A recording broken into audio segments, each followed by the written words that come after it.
चांगल्या भाषेमध्ये उत्तर देण्याचं कसब माझ्याकडे सुद्धा आहे. शिवसेनेचे मंत्री संजय शिरसाटांचा फुकेंना इशारा.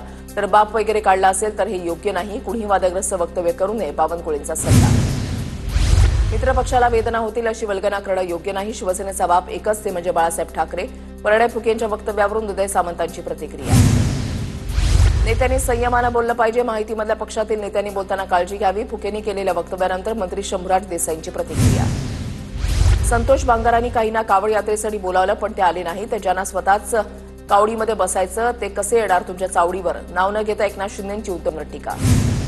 लोक म्हणायचे गद्दारी केली, तुमचं कसं होणार? एकनाथ शिंदे ज्यांच्या पाठीशी, त्यांचं कुणीही काही करू शकत नाही. संतोष बांगरांनी कावड यात्रेतील भाषणामध्ये दंड थोपटले. 2016 पासून उद्धव ठाकरेंना कावड यात्रेसाठी बोलावलं, पण ते आले नाहीत. कावड यात्रेमधल्या मेळाव्यात आमदार संतोष बांगर यांची उद्धव ठाकरेंवर टीका.